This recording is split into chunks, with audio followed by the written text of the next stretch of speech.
Shalom Bapak Ibu, selamat siang semuanya. Shalom. Shalom, ada sukacita siang hari ini untuk kita. Shalom. Shalom. Bapak jangan bingung, saya menyapa Salom. Jangan mencari suara saya ada di depan. Oke, Tuhan Yesus memberkati kita semua. Kita mulai ibadah ini hanya 1 jam. Dan seperti biasa kita menerima berkat rohani dan jasmani. Dan sebelum kita masuk ke ibadah kita siang hari ini, saya undang Bapak Ibu untuk sama-sama kita satukan hati untuk Tuhan. Tuhan Yesus, Engkau yang baik. Engkau teramat baik untuk hidup kami, Tuhan. Hingga siang hari ini, Tuhan, Engkau masih pimpin kami anak-anak-Mu yang masih mau setia untuk Engkau, Tuhan. Engkau telah tibakan kami yang ada di tempat ini. Terima kasih Tuhan Yesus. Tidak ada kurang apapun di antara kami. Kami percaya Tuhan, Engkau ada di tempat ini Tuhan. Engkau hadir setiap ibadah kami ini untuk memuji-muji Engkau Tuhan. Engkau ada setiap penyembahan kami Tuhan. Engkau mengurapi setiap kami di tempat ini yang mengambil melayani Engkau Tuhan. Angkat kami terus lebih Tuhan. Mampukan kami untuk terus lebih lagi Tuhan, untuk tetap setia kepada-Mu. Ampuni kami Tuhan. Terima kasih untuk semua yang Kau berikan atas hidup kami. Kesehatan, nafas yang hari ini. Untuk semua pergumulan kami Engkau tahu Tuhan. Semuanya kami letakkan ke tangan kudus-Mu Bapa. Karena kami terus percaya Engkaulah jawaban dalam hidup kami. Karena tidak ada yang mustahil bagi Engkau ya Tuhan. Terima kasih Tuhan, Engkau pimpin ibadah kami dari awal sampai akhir nanti Tuhan. Terima kasih Tuhan Yesus, sama-sama kita angkat. Haleluya. Amin. Bapak Ibu, mari kita angkat pujian kita siang hari ini. Kita mau letakkan semua permasalahan dan pergumulan hidup kita di kaki Tuhan. Mari kita sama-sama datang ke menyembah di kaki-Nya. Saat ini ya Tuhan. Saat ini, saat indah, ku memuji dan menyembah hadirat-Mu. Ku rasakan sanggup sembah. Saat ini, saat Tuhan Kau curahkan urapan-Mu,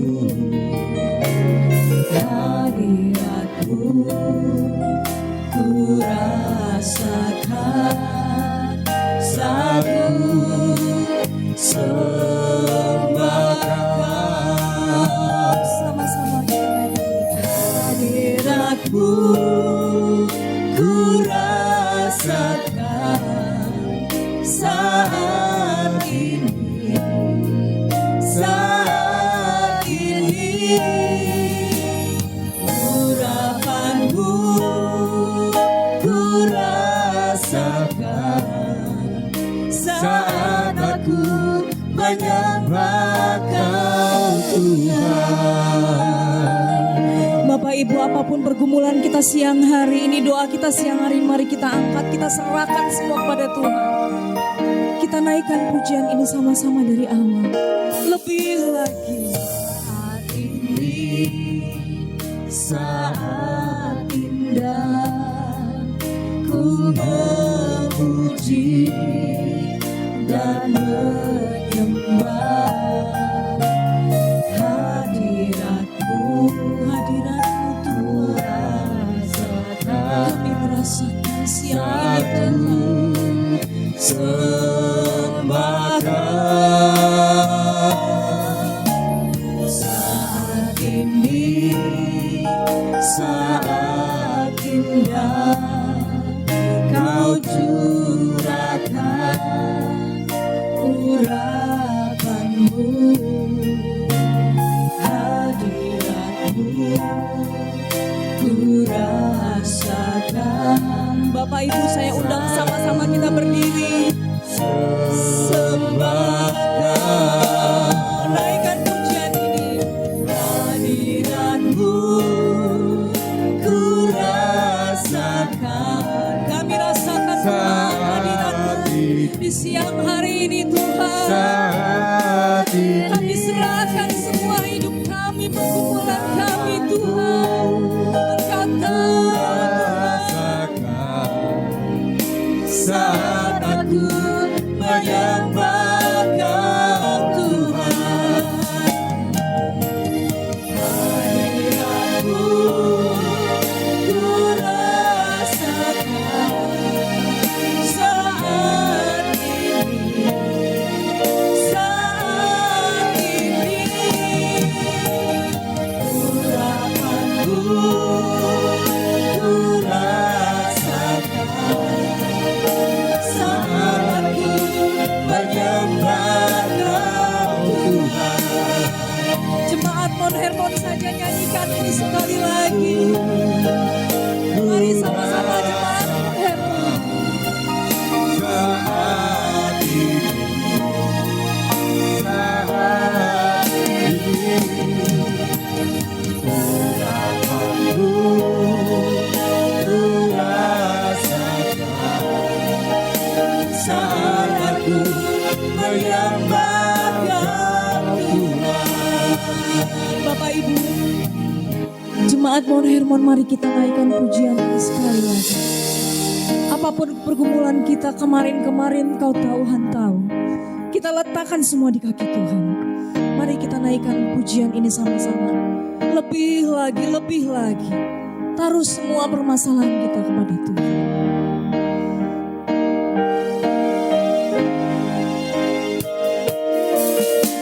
Saat ini, saat indah ku memuji dan menyembah hadiratmu ku rasakan saat ku sembahkan Hadirat-Mu ini saat Tuhan Kau curahkan urapanmu, Amin. hadiratmu ku Kami rasakan merasakan saat ku siang ini, kami merasakan sembahkan sembah. hadiratmu ku rasakan Amin. saat ini, Harapan-Mu kami rasakan siang hari ini. saat ini. Kau Bapa yang baik untuk kami. Kau yang telah menebus kami, menyelamatkan kami. Kau yang menyembuhkan kami, memulihkan kami. Menyembah Kau Kami terus menyembah-Mu Tuhan. hadiratmu ku rasakan saat ini, saat ini. Urapanmu ku rasakan saat aku menyembah Kau Tuhan. Saat Kau menyembah Kau Tuhan, saat aku menyembah Kau Tuhan.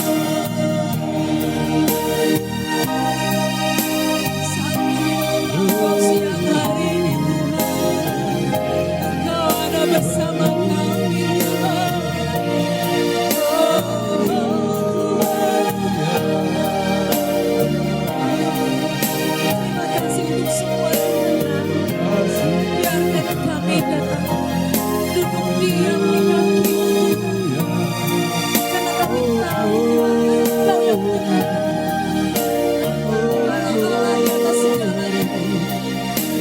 Engkau Tuhan Yesus, Engkau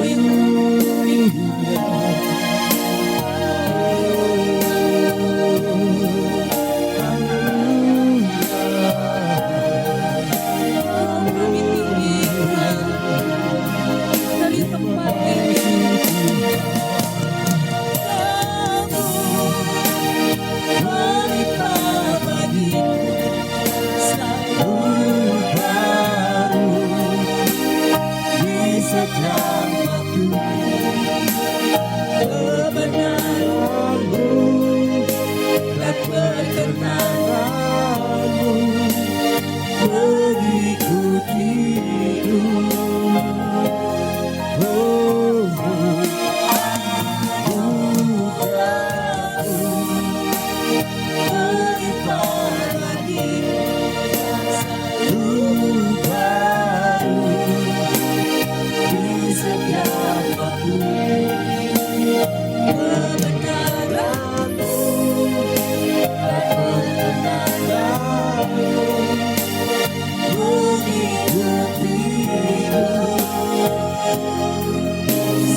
Engkau selalu ada Tuhan. Terima kasih Tuhan Yesus, Engkau pimpin kami terus Tuhan. Haleluya, amin. Baik Bapak Ibu, bisa untuk duduk kembali. Tetap sukacita, tetap kita fokus untuk Tuhan siang hari ini. Ada sukacita siang ini? Amin. Tetap sukacita kita ya. Mari kita naikkan pujian untuk kita tetap memuji-muji Tuhan untuk siang hari ini. Tidak ada jaim, kita puji Tuhan, tetap kita semangat. Ya, Tuhan sudah tebus kita, Tuhan sudah selamatkan kita, Tuhan sudah sembuhkan kita. Amin. Mari Bapak Ibu kita naikkan pujian ini. Yang tidak berkeberatan mau sama-sama berdiri. Supaya kita lebih semangat lagi memuji-muji Tuhan.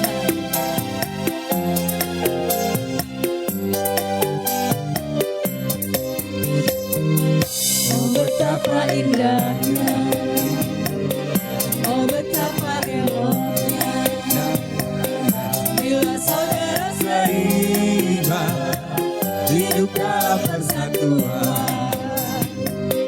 oh betapa indahnya, dan betapa eloknya, bila saudara seimbang Hidup dalam persatuan. Urapan di kepala baru yang kejam bukan juga jatuh, seperti embun yang dari Hermon mengalir ke bumi Sion. Sanalah dirindukan Tuhan agar berkat dicurahkan kehidupan untuk selamanya. Oh betapa indahnya. Mari mon Hermon kita lebih lagi. Oh betapa indahnya dan betapa eloknya. Bapak boleh keluar dari kursinya Pak. Boleh keluar dari kursi. Mari jemaat mon Hermon lebih lagi kita puji Tuhan. Oh betapa indahnya dan betapa eloknya. Bila saudara seimbang hidup dalam persatuan. Amin. Urapan di kepala harum yang menyambutkan jubahnya seperti embun yang dari Hermon mengalir ke bukit Sion. Kesanalah diberitakan Tuhan agar berkat-berkat dicurahkan kehidupan untuk selamanya. Oh betapa indahnya, oh betapa indahnya, oh indahnya. Haleluya, betapa indahnya. Ibu Bapak, saya persilahkan untuk duduk kembali. Tapi tetap kita fokus untuk Tuhan ya siang hari ini. Jangan punya pikiran yang ada di luar. Saat ini kita ada di dalam gereja kita di Mount Hermon. Kita tetap sukacita. Amin. Iya. Haleluya. Kita mau terima firman Tuhan oleh Bapak Gembala kita. Tapi sebelumnya kita ada naik satu pujian dulu. Untuk kita terima firman ini. Supaya semua firman ini dapat bertumbuh di hati kita masing-masing.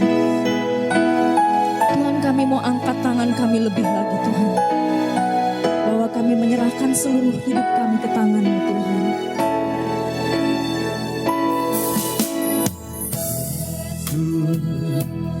Kami puja,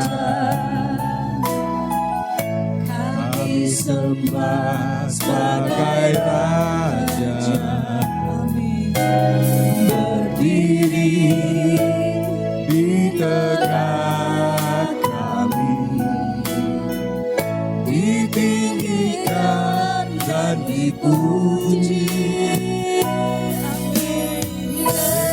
Yesus, kami puja, kami sembah sebagai Raja. Berdiri di tengah kami, ditinggikan dan dipuji. Sembah dan puji Ruhinamu, sembah dan puji Ruhinamu, sembah dan puji Ruhinamu. Yesus Tuhan adalah Raja. Amin, Kaulah Raja. Mari Bapak Ibu saya undang sama-sama berdiri. Kita naikkan lagi pujian ini dari awal. Kami menyembah Yesus, kami puja, Engkau yang selalu kami sembah Engkau yang sebagai selalu kami Raja. sembah. Berdiri di tengah kami, ditinggikan dan dipuji. Yesus, kami puja, kami sembah sebagai Raja. Berdiri di tengah kami, ditinggikan dan dipuji. Sama-sama naikkan pujian. Sembah dan puji Ruhinamu, sembah dan puji Ruhinamu, sembah dan puji Ruhinamu. Yesus Tuhan adalah Raja. Sekali lagi. Sembah dan puji Ruhinamu, sembah dan puji Ruhinamu, sembah dan puji Ruhinamu. Yesus Tuhan adalah Raja. Yesus Tuhan adalah Raja. Yesus Tuhan adalah Raja.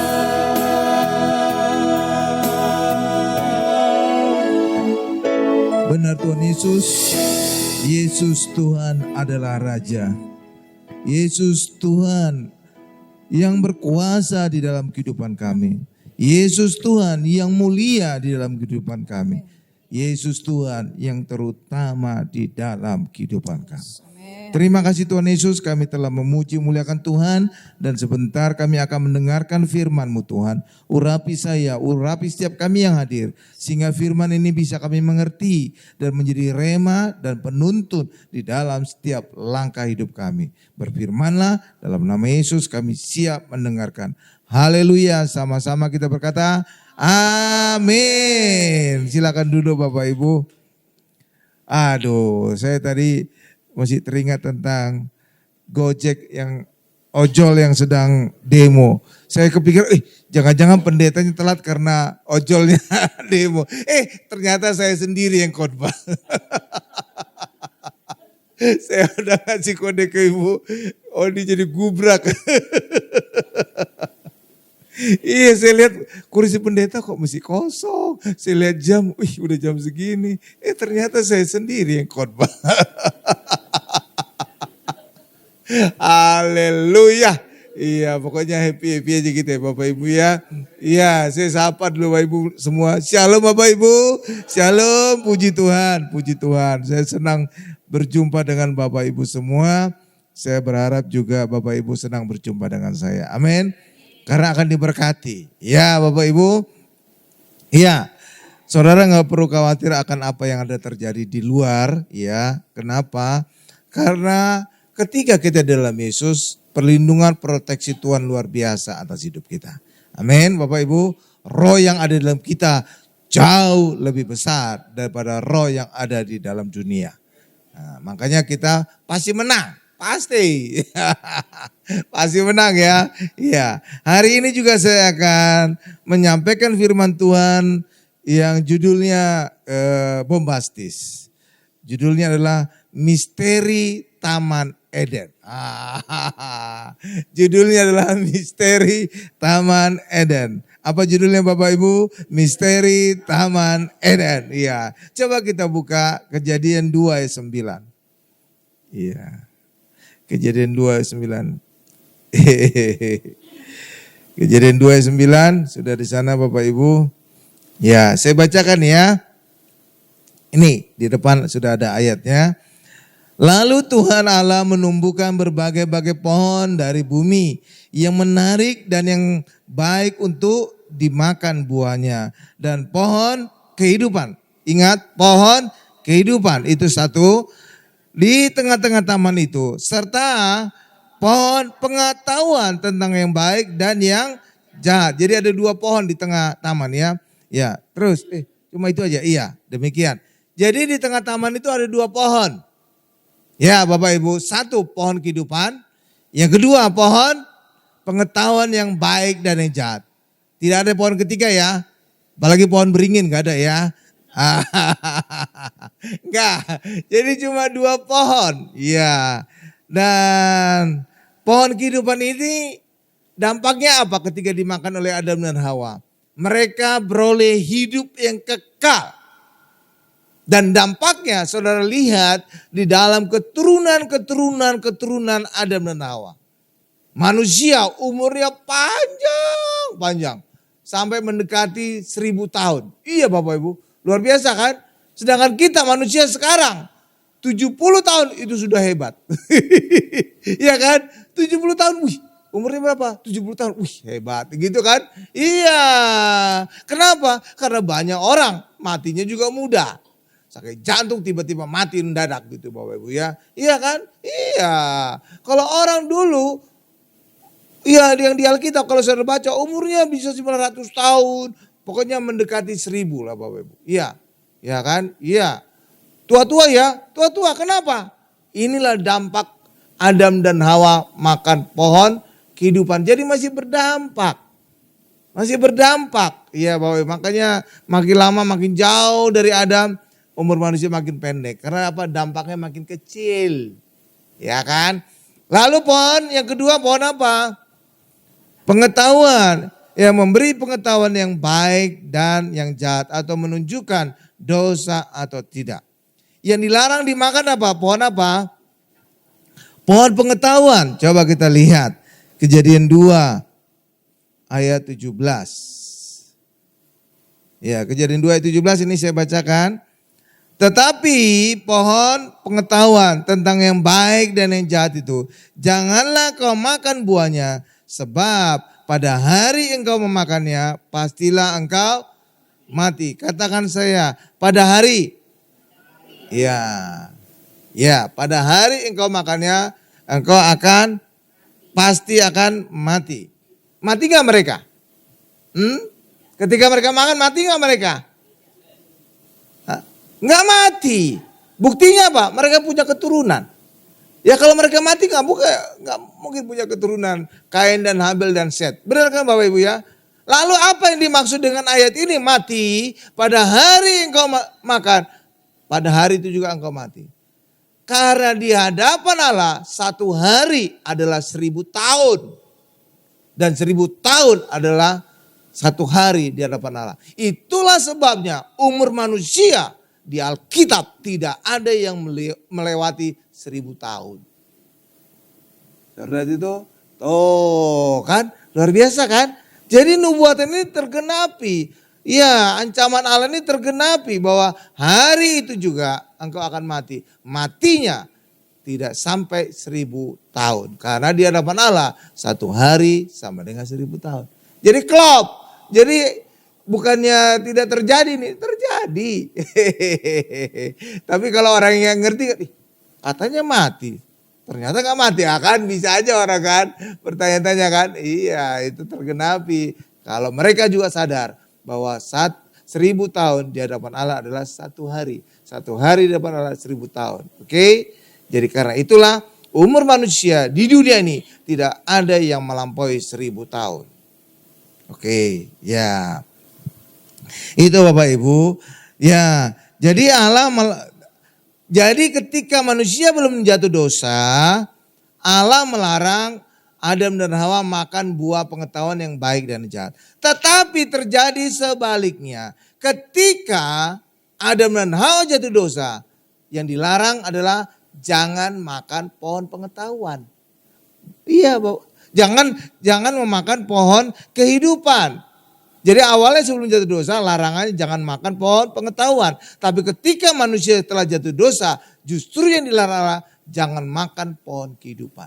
Bahkan Allah memerintahkan malaikatnya kerub menjaga jalan ke pohon kehidupan. Iya Bapak Ibu, coba kita buka Kejadian 3 ayat 24. Jadi ini gambaran apa? Saudara hari ini mendapatkan pengetahuan. Gambaran apa sih pohon pengetahuan yang baik dan jahat? Gambaran apa sih pohon kehidupan itu? Nih. Coba Kejadian 3 ayat 24. Tuh. Ia menghalau manusia itu dan di sebelah timur Taman Eden ditempatkannya lah beberapa kerub dengan pedang yang menyala-nyala dan menyambar-nyambar untuk menjaga jalan ke pohon. Nah, sekarang setelah manusia jatuh dalam dosa, yang dilarang justru makan pohon kehidupan. Bahkan dijaga lagi. Tuh kan. Iya. Iya kan terbalik kan. Sebelumnya dilarang makan pohon pengetahuan. Sekarang yang dilarang makan pohon kehidupan. Iya kan? Iya. Sekarang kita kulik lagi lebih dalam. Oh ya, ini saya ingin katakan. Saudara tahu enggak kenapa ketika manusia jatuh dalam dosa, manusia itu diusir dari Taman Eden? Kenapa? Iya. Bukan Bapak Ibu, bukan.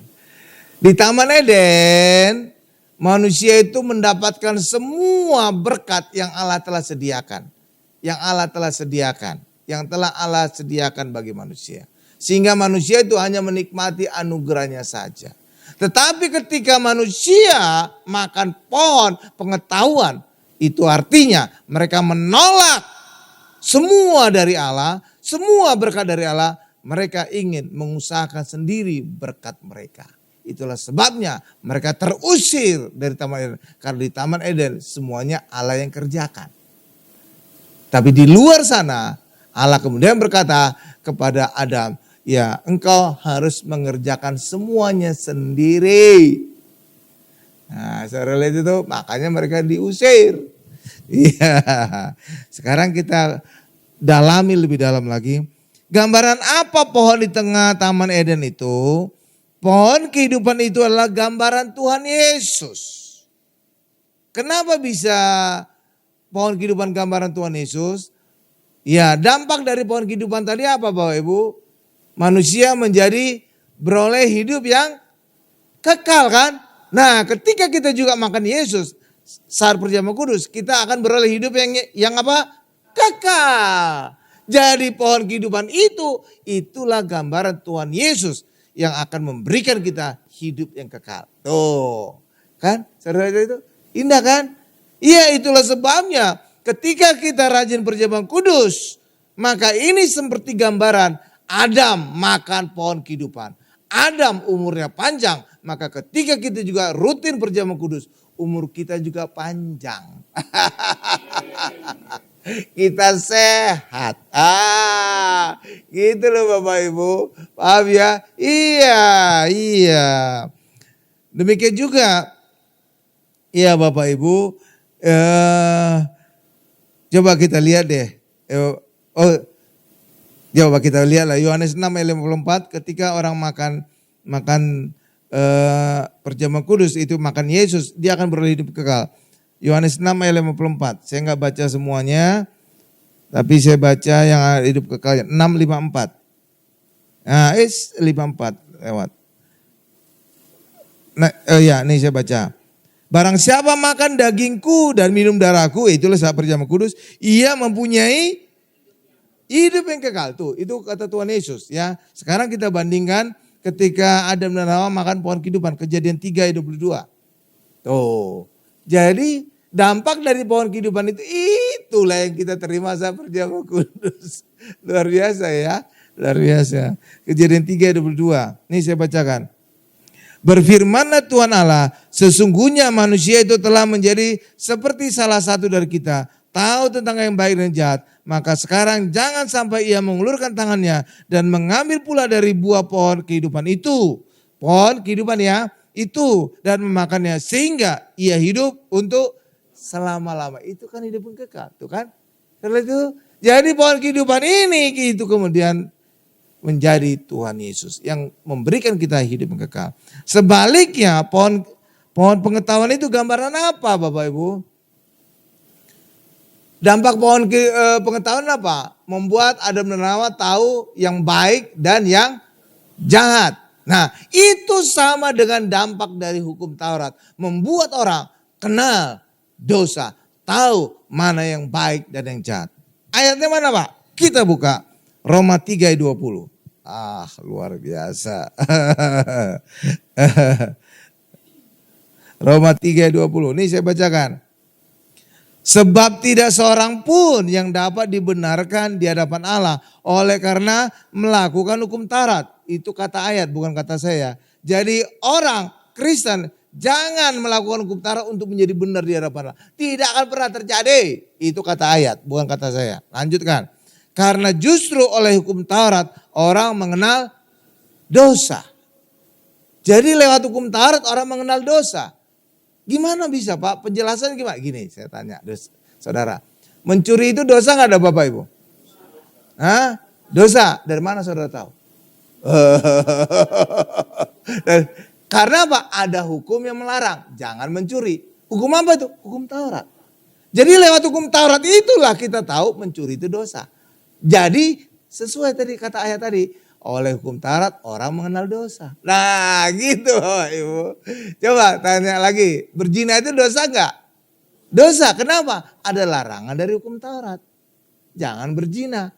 Jadi hukum Taurat itulah yang membuat orang kenal dosa. Tahu mana yang baik, yang jahat. Jadi sama enggak dengan pohon pengetahuan? Sama. Jadi pohon pengetahuan itulah yang kemudian akan menjadi hukum Taurat yang membuat orang tahu yang baik dan yang jahat, yang berdosa atau tidak. Jadi sedangkan pohon kehidupan itulah gambaran dari Tuhan Yesus yang memberikan kehidupan kekal.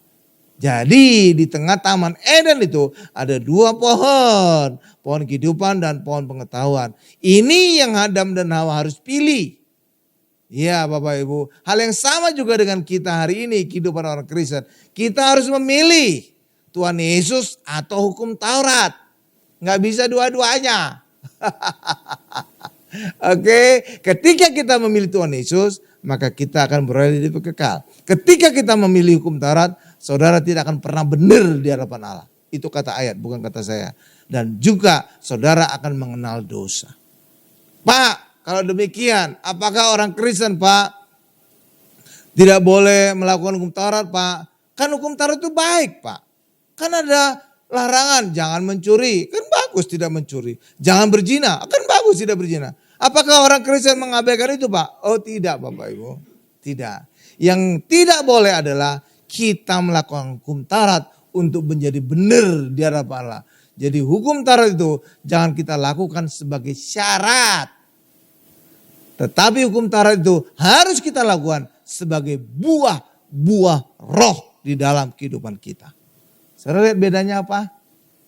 Kalau syarat, saudara melakukan hukum Taurat supaya benar di hadapan Allah. Oh Tuhan, saya sudah tidak berzina, saya tidak mencuri. Sekarang saya benar dong Tuhan di hadapan-Mu. Nah gitu Bapak Ibu. Nah inilah hukum Taurat dilakukan sebagai syarat.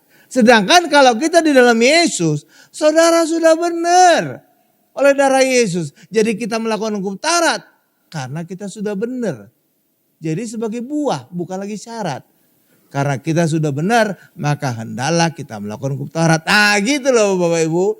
Jadi hukum Taurat itu kita lakukan bukan sebagai syarat, bukan untuk menjadi benar. Tapi hukum Taurat kita lakukan karena kita sudah benar. Paham? Paham bedanya Bapak Ibu? Nah gitu Bapak Ibu.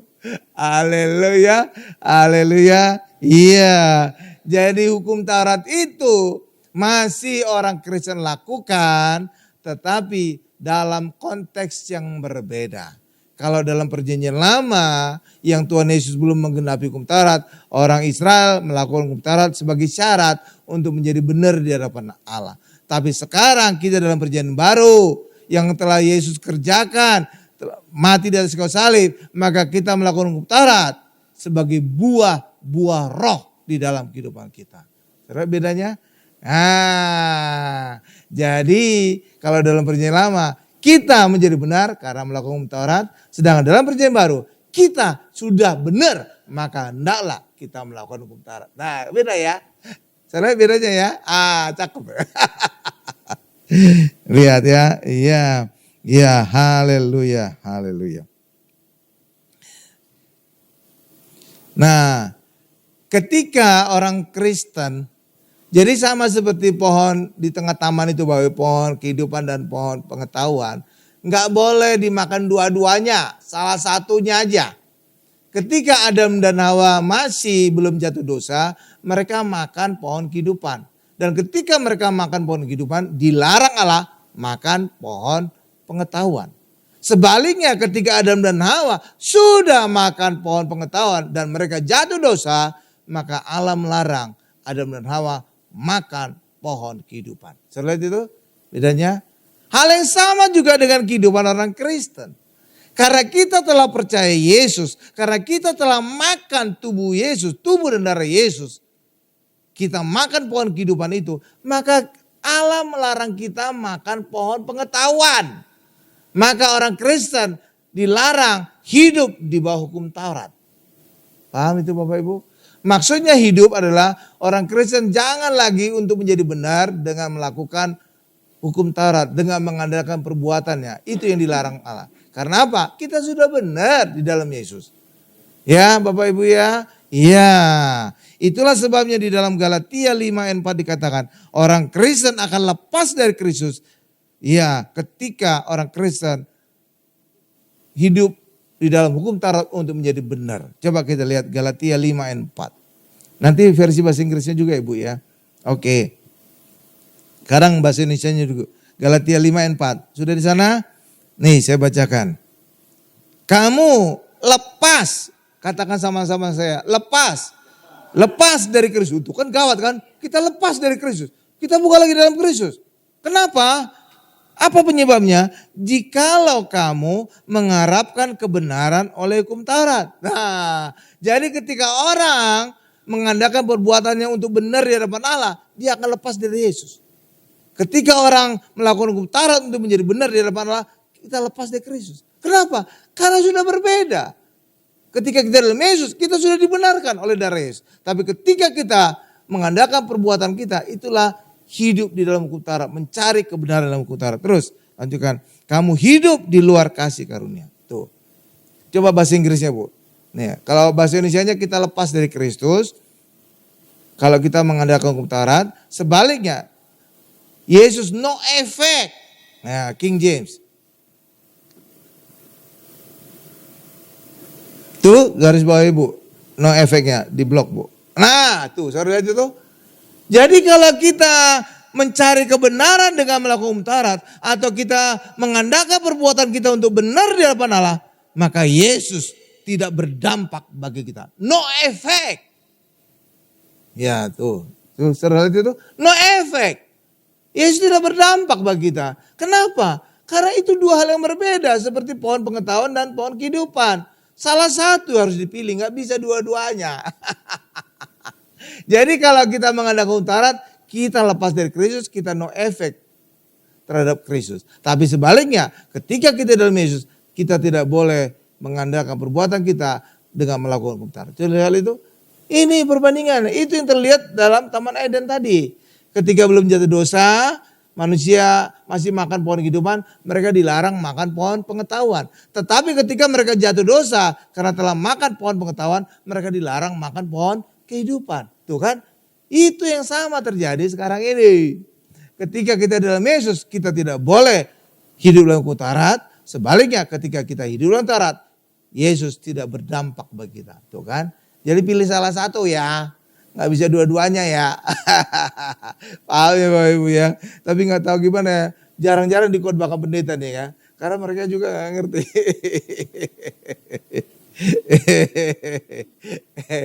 Sama juga seperti ini ya, juga banyak orang Kristen pendeta bingung. Jangan suam-suam, nanti dimuntahkan Tuhan. Iya kan, di kitab Wahyu kan, janganlah engkau menjadi suam-suam, nanti engkau akan dimuntahkan oleh Tuhan, gitu kan. Saudara tahu pemahaman orang-orang di luar sana? Iya, itu artinya apa Bapak Ibu? Mereka berpikiran, jadi orang Kristen harus benar-benar radikal di dalam Tuhan. Ya kan? Ya. Coba misalkan inilah saya contohkan. Supaya saudara bisa tergambar lah. Soalnya ini kadang-kadang gak tahu gimana sih. Banyak pendeta bingung. Misalkan ini dingin ya. Ini misalkan panas. Jadi yang di kanan saya ini panas. Ini dingin ya. Suam-suam itu di mana? Di tengah ya. Tengah kan? Ya. Jadi orang Kristen misalnya harus panas. Misalkan ke gereja setiap minggu. Baca Alkitab satu pasal setiap hari. Nah, itu panas gitu Bapak. Ya kan? Lalu yang dingin apa? Enggak ke gereja sama sekali. Tidak baca Alkitab sama sekali. Kalau tengah-tengah apa? Ya ke gereja sebulan sekali, setahun sekali. Baca Alkitab kalau ingat misalkan. Kalau saudara lihat, kalau berdasarkan ini. Saudara lebih memilih tengah-tengah suam-suam ini atau yang dingin? Pasti yang suam-suam. Kenapa? Lumayan ke gereja sebulan sekali. Baca Alkitab setahun sekali kalau ingat. Ya daripada enggak sama sekali. Tuh, saya lihat ada yang enggak cocok kan? Perhatikan. Lah iya dong. Iya dong. Lebih bagus suam-suam dong. Lumayan ke gereja sebulan sekali atau setahun sekali. Setiap Paskah gitu misalkan. Atau setiap Natal kan. Daripada enggak sama sekali. Loh. Baca Alkitab lumayan kalau asal ingat. Daripada enggak sama sekali baca Alkitab. Jadi saudara lihat ini. Justru lebih bagus itu yang suam-suam daripada yang dingin. Loh kok gak cocok Pak? Justru yang dimuntahkan itu adalah yang suam-suam. Tapi kalau di sini kok kayaknya lebih bagus yang suam-suam daripada yang dingin. Kan? Saya pernah bertanya enggak itu? Saudara bisa jadi orang Kristen yang kritis gitu loh Bapak Ibu. Jangan ditelan aja.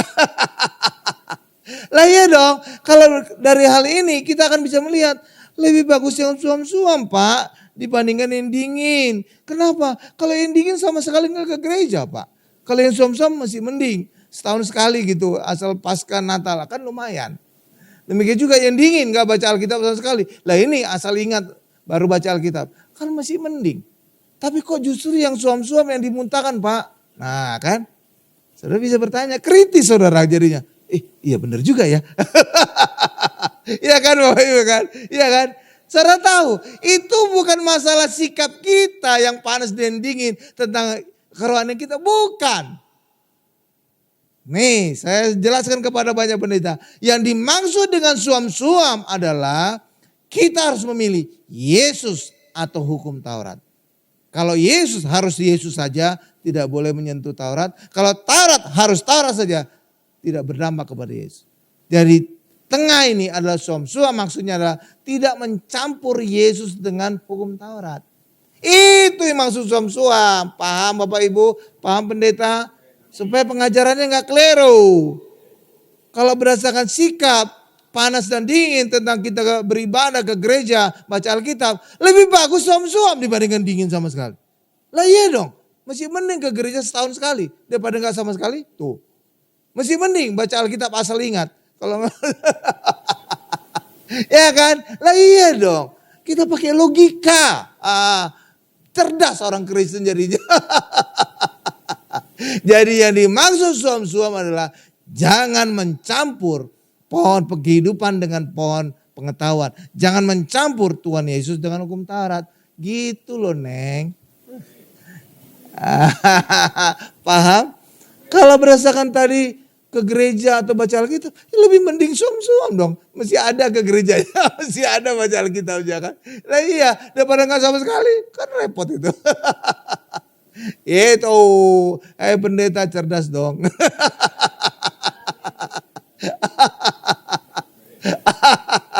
Saya ketawa aja lah pokoknya. Ya, nah sekarang coba lihat sekarang. Kapan Allah mulai mengutuk? Jadi saudara-saudara, sekarang saudara jelaskan apa yang dimaksud suam-suam ya. Jangan dicampur pohon kehidupan dengan pohon pengetahuan. Jangan mencampur Tuhan Yesus dengan hukum Taurat. Jangan mencampur anugerah dengan mengandalkan perbuatan kita. Itu yang dimaksud dengan suam-suam. Paham ya Bapak Ibu ya?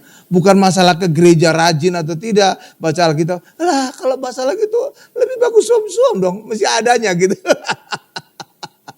Iya kan, paham ya? Iya dong. Coba sekarang kita, kapan Allah mulai mengutuk? Ya, saya harus cepat ini karena memang ibadah singkat ini ya. Kejadian 3 ayat 14, sudah? Nah, mantap lah kita Bapak Ibu, makin pintar kita ya. Kejadian 3 ayat 14, nih saya bacakan.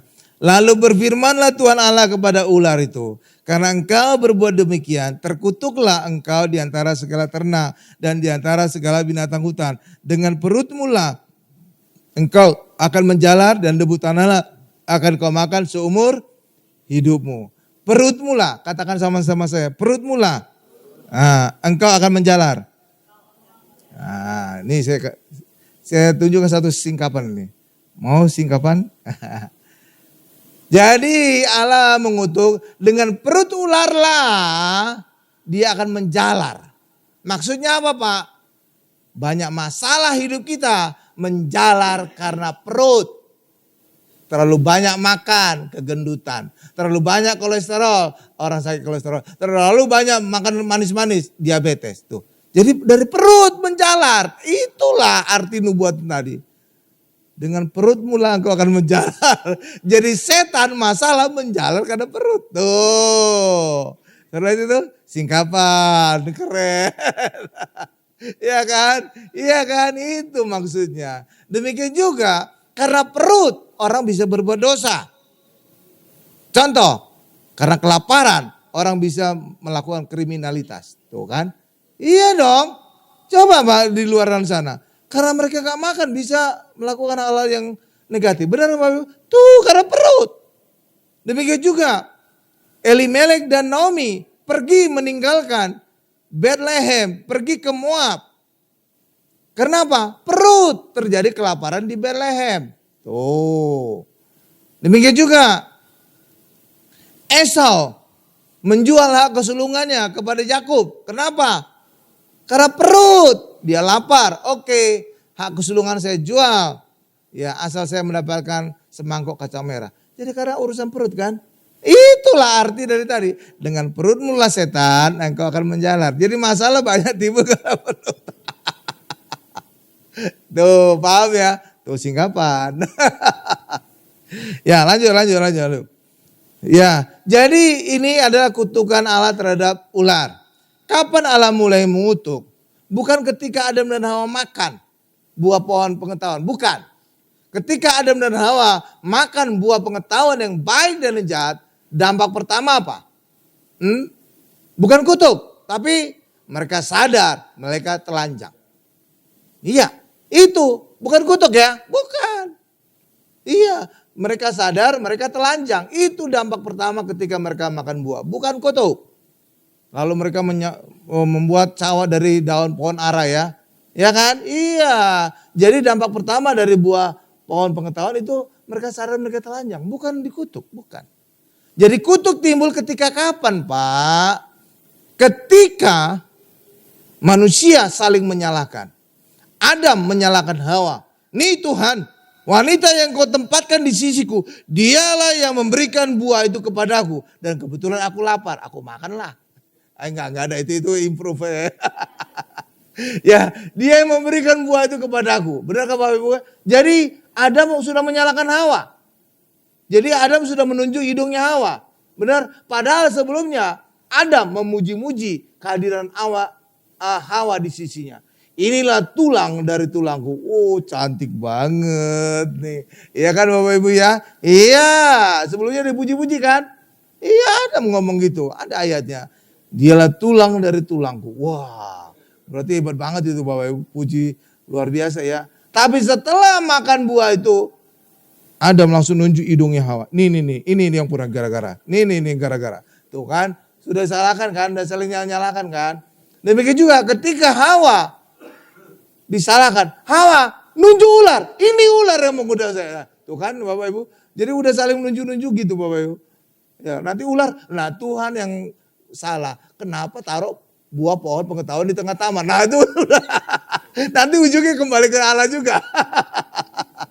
Amin Bapak Ibu ya. Jadi ketika saling tuduh-tuduhan gitulah. Situlah Allah kemudian mulai mengutuk. Oke Bapak Ibu ya. Iya Bapak Ibu. Itulah sebabnya mari dalam keluarga juga jangan suami istri saling menunjuk kesalahan. Kita harus sepakat. Ketika kita sepakat dalam keluarga, Allah akan hadir dalam keluarga kita. Iya Bapak Ibu. Itu yang dikatakan di dalam ayat Matius, 2-3 orang berkumpul sepakat, aku akan hadir di tengah-tengah mereka. Jadi ketika keluarga sepakat, kenapa disebut 2-3 orang? 2 itu suami istri, 3 kalau punya anak. Tuh kan? Iya, 2-3 orang sepakat, maka aku akan hadir. Tapi banyak kali WL berkata itu adalah jemaat. Oke ya, benar-benar 50% lah. Kenapa? Kalau gereja besar, kalau gereja kita udah saling kenal ya. Coba kalau gereja saya yang lama, yang udah ribuan orangnya. Tetangga kita, duduk di sebelah kita gak kenal loh Bapak Ibu. Gak kenal. Lah kalau gak kenal bagaimana kita mungkin sepakat? Tuh kan. Kalau saudara kejar gitu langsung ketahuan salahnya. Iya kan? Lah iya dong. Orang kenal aja enggak gimana mungkin sepakat. Tapi dalam keluarga, pasti sepakat. Kenapa? Karena mereka bukan lagi 2, tapi telah menjadi 1. Benar ya Bapak Ibu ya? Iya dong, pasti sepakatnya. Iya, bahkan suami harus siap mati bagi istrinya dan anaknya. Benar Bapak Ibu? Bapak pasti siap mati bagi anaknya, bagi istrinya kan? Nggak ada gitu ketika istrinya digoda orang, biarin aja, nanti saya nyari lagi. Mati 1 tumbuh 1000, nggak ada gitu, nggak ada. Nggak ada ya, nggak ada. Demikian juga ketika anaknya diganggu orang, biarin aja. Biar dia tahu kerasnya dunia, nggak ada. Nggak ada ya, pasti dia akan bela mati-matian. Demikian juga ketika istri mendengar suaminya diganggu di kantor, dijegal di kantor, difitnah di kantor. Istri itu kan datang ke kantor, tumbuh sayap itu. Siapa yang mengganggu suami saya? Dia bisa gebrak-gebrak meja. Iya benar Bapak Ibu, benar. Kok tahu sih Pak? Ya tahu, pokoknya pengalaman pribadi lah. Amin. Amin Bapak Ibu. Iya pokoknya ada lah. Iya Bapak Ibu. Coba kita lihat ayat ini. Matius, ini menjadi ayat terakhir ya. Matius 18 ayat 19 dan 20. Jadi benar-benar sepakat mati kalau dalam keluarga ya. Bukan hanya sekedar ini. Itu yang dimaksud. Jadi sebenarnya Matius ini ayat untuk dalam keluarga, bukan jemaat. Tapi oke lah, ya si cincai lah. Iya. Iya kan? Iya. Matius 18 ayat 19 sampai 20 sudah di sana Bapak Ibu. Nih, ini ayat terakhir kita ya. Dan lagi aku, ini huruf besar berarti Allah ya. Allah berkata kepadamu, jika 2 orang daripadamu di dunia ini sepakat meminta apapun juga, permintaan mereka akan, jika 2 orang harusnya 2, 3. Oh ya, dan nanti ayat 20-nya nanti. Sepakat meminta apapun juga, permintaan mereka akan dikabulkan oleh Bapakku yang di sorga. Ayat 20. Sebab di mana 2 atau 3 orang berkumpul dalam namaku, di situ aku ada di tengah-tengah. 2 itu suami istri. Kalau punya anak 3. Tuh. Ya kan? Iya itu. Makanya kata atau. Kenapa? Kalau punya anak 3 hitungannya. Jadi sepakat ya. Ketika keluarga sepakat, Allah hadir. Kenapa Allah hadir ketika keluarga sepakat? Karena keluarga itu gambaran Tritunggal Allah. Allah Bapa, Allah Anak, Allah Roh Kudus. Maka dalam keluarga juga demikian. Ada Bapa, ada anak, ada istri. Istri siapa? Penolong. Roh Kudus itu. Tuh kan? Sama kan? Sama.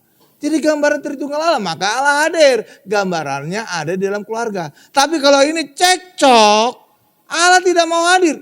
Itu bukan gambaran saya tuh. Mana ada Allah yang cekcok. Ya kan? Makanya Allah tidak akan hadir di dalam keluarga itu. Yang hadir siapa? Iblis. Makanya keluarga yang harmonis seperti di surga layaknya. Tapi ketika keluarga yang cekcok seperti di neraka layaknya. Tuh. Kenapa? Karena kalau sepakat Tuhan hadir. Tuhan hadir surga dunia itu. Tapi ketika setan yang hadir neraka di dunia.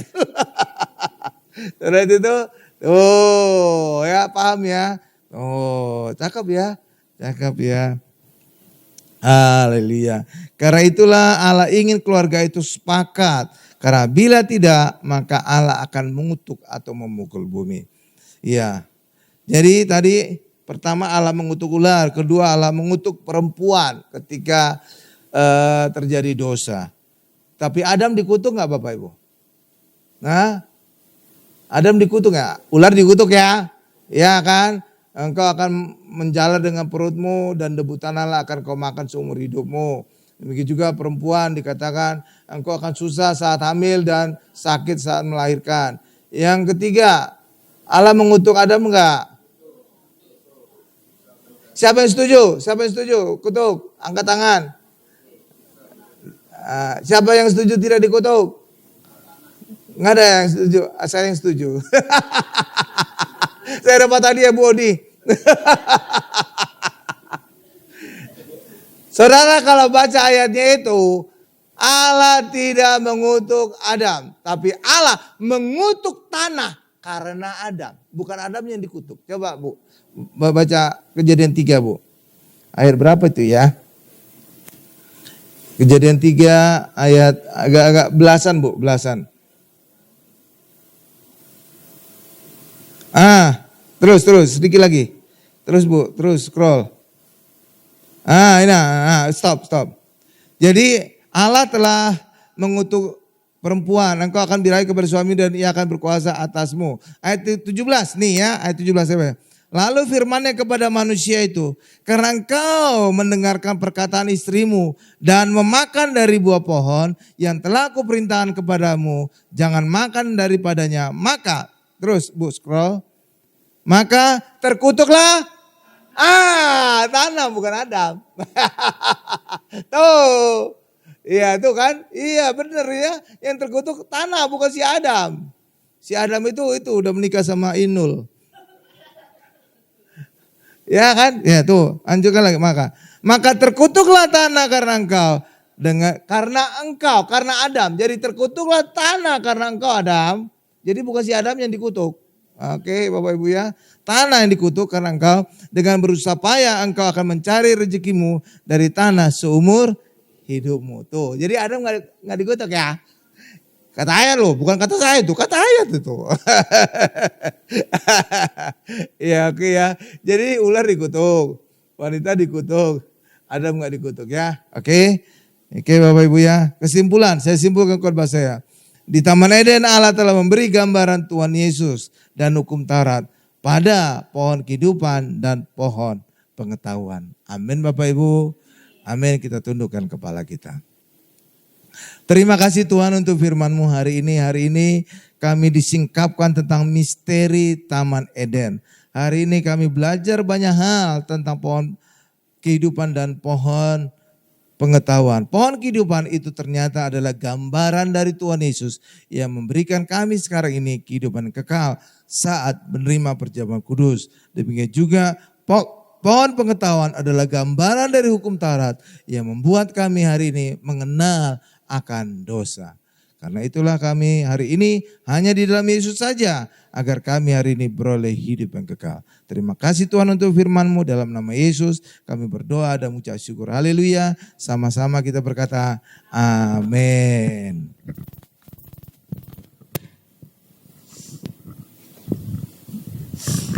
Amin, puji Tuhan, kita sudah terima berkat dari firman yang sudah dibagikan oleh Bapak Gembala siang hari ini tentunya. Jadi untuk Bapak Ibu semua, kita jemaat yang ada di Morhemon pada siang ini, jangan kita menjadi suam-suam kuku ya, sudah mengerti tadi. Sudah diungkapkan dan pembelajaran yang luar biasa semua firman yang dibagikan oleh Pak Gembala siang hari ini. Ya baik Bapak Ibu, sebelum kita memberikan yang terbaik,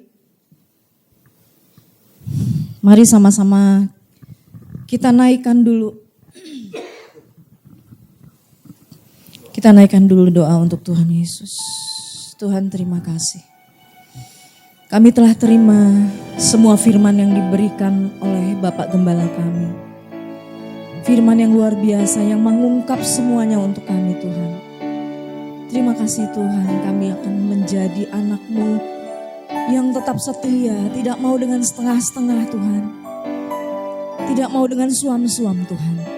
Tapi kami akan lakukan yang terbaik. Semakin tegas untuk tetap setia kepadamu Tuhan. Tetap menyembah dan memuji Engkau Tuhan Yesus. Terima kasih Tuhan, Kau memberkati Bapak Gembala kami yang telah membukakan semua ungkapan kepada kami Tuhan. Berkati kami Tuhan siang hari ini. Untuk kami berikan yang terbaik kepadamu Tuhan. Engkau berkati setiap kami, tangan-tangan kami yang telah memberi.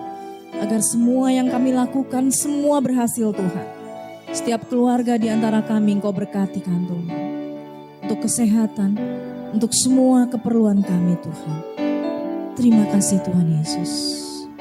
Haleluya, amin. Mari Bapak Ibu kita berikan yang terbaik untuk Tuhan.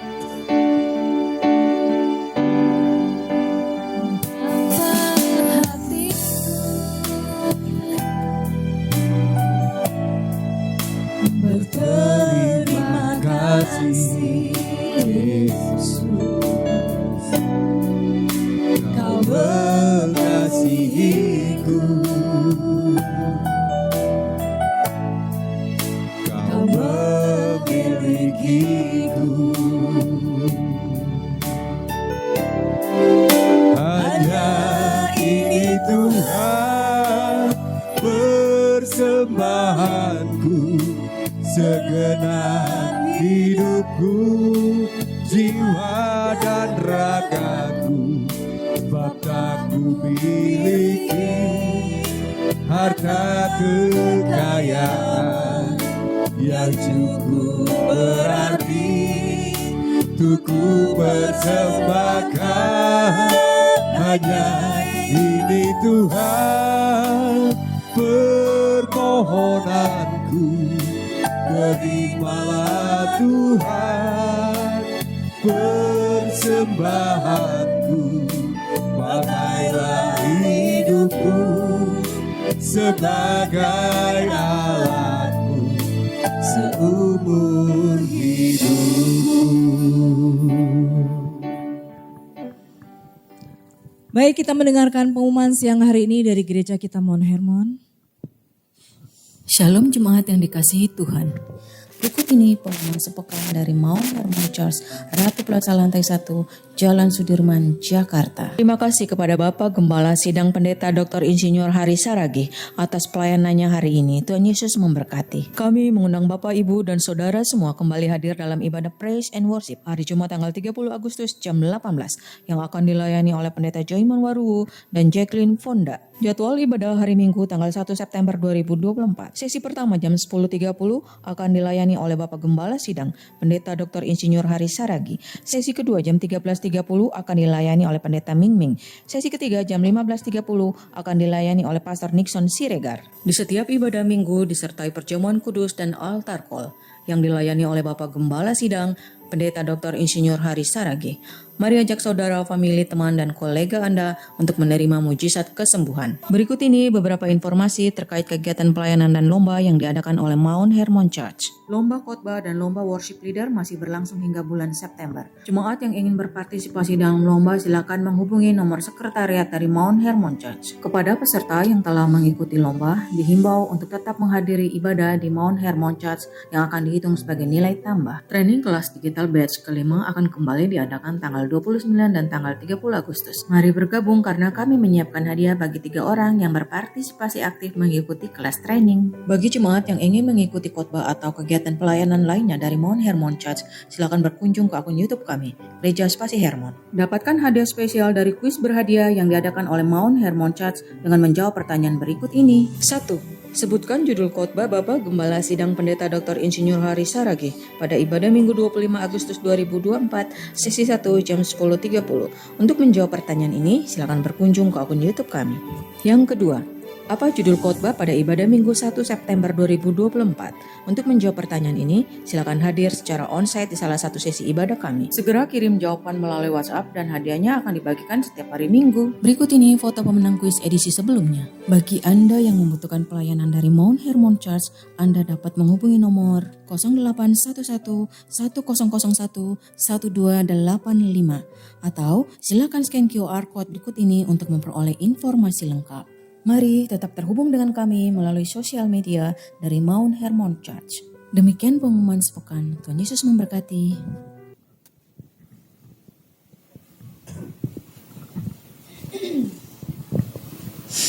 Baik Bapak Ibu, sebelum kita tutup ibadah kita siang hari ini, mari sama-sama kita bangkit berdiri untuk kita nyanyikan sama-sama pujian El Shaddai.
Benar Tuhan Yesus, Engkau adalah Allah El Shaddai, Allah Maha Besar, Allah Maha Kuasa, dan berkat-Mu melimpah atas kami.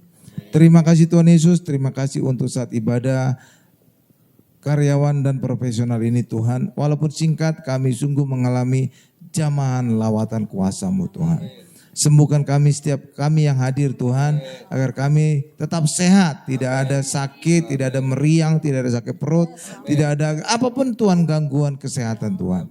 Demikian juga Tuhan, apapun yang kami kerjakan diberkati berhasil. Tidak ada bangkrut, tidak ada resesi, tidak ada juga yang diribut orang Tuhan, harta milik kami. Terima kasih Tuhan Yesus, dan juga kami berdoa juga Tuhan untuk Ratu Plaza Tuhan. Ratu Plaza telah mengizinkan gereja Mount Hermon hadir di tempat ini. Gereja hadir, Tuhan Yesus hadir. Tuhan Yesus adalah kebangkitan dan hidup. Maka apapun yang mati di dalam hidup kami akan bangkit dan hidup. Demikian juga Ratu Plaza telah mulai bangkit dan hidup Tuhan. Terima kasih Tuhan Yesus. Demikian juga Lermak juga Tuhan telah mengizinkan kami datang ibadah dan mengurapi Tuhan. Maka kami juga percaya Lermak akan bangkit dan hidup. Amin. Berkati Tuhan keluarga Onggo Tuhan, selalu ada damai Kristus. Amin. Demikian juga Tuhan, halau orang-orang yang punya niat jahat Tuhan. Dalam nama Yesus. Karena kami tahu Tuhan, Dalam nama Yesus. anak-anak Tuhan akan terpelihara sempurna. Harta milik kami terjaga. Tidak ada kuasa-kuasa gelap. Tidak ada santet, pelet, guna-guna yang Dalam bisa nama mengganggu Yesus. anak-anak Tuhan. Dalam nama Karena sejak perjanjian lama saja, Bileam, dukun bayaran, tidak mampu menyantet orang Israel. Amin. Apalagi kami hari ini Tuhan, Amin. kami dalam Yesus, maka segala kuasa gelap, bahkan dukun-dukun akan takut, punya niat sekalipun akan takut. Karena mereka tahu apa yang mereka kirim kepada anak-anak Tuhan akan menjadi bumerang, akan kembali menyerang diri mereka sendiri. Amin. Karena Amin. itu Tuhan, Amin. kami percaya, kami serahkan segala kekhawatiran kepada Tuhan. Karena itu firman yang berkata, serahkanlah segala kekhawatiran kepada Tuhan, maka Tuhan akan memelihara engkau. Amin. Maka juga ayat ada berkata, roh yang ada di dalam kita jauh lebih besar daripada roh yang ada dalam dunia. Maka kita akan selalu keluar sebagai pemenang. Terima kasih Tuhan Yesus, terima kasih Tuhan. Dan kami juga Tuhan ingin berdoa untuk pemimpin kami, presiden kami Bapak Joko Widodo Tuhan. Berkati beserta istri, anak, mantu, cucu. Agar mereka semua sehat dan apapun yang mereka kerjakan diberkati berhasil. Amin. Terima kasih Tuhan Yesus. Berkati juga IKN, Ibu Kota Negara kami Tuhan yang terbaru. Kami bangsa Indonesia akan bangga dan itu menjadi kesaksian bagi seluruh dunia bahwa Indonesia akan memasuki masa negara maju. Terima kasih Tuhan Yesus, dan kami akan menutup doa sahabat ini dengan doa Bapa kami yang diajarkan oleh Tuhan Yesus. Bapak Ibu bisa mengikuti di layar televisi. Mari sama-sama. Bapa kami yang di sorga, dikuduskanlah namamu, datanglah kerajaanmu, jadilah kehendakmu di bumi seperti di surga. Berikanlah kami pada hari ini makanan kami yang secukupnya, dan ampunilah kami akan kesalahan kami, seperti kami juga mengampuni orang yang bersalah kepada kami. Dan janganlah membawa kami ke dalam pencobaan, tetapi lepaskanlah kami dari yang jahat. Karena Engkaulah yang mempunyai kerajaan dan kuasa dan kemuliaan sampai selama-lamanya.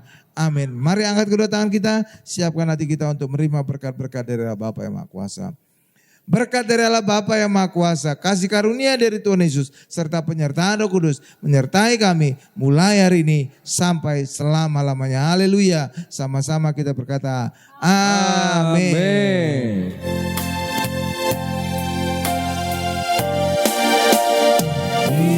Kiranya Engkau memberkati aku berlimpah-limpah dan memperluas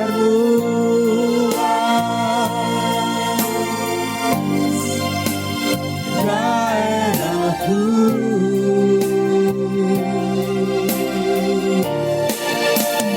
Dan kiranya akan menyertai aku dan lebih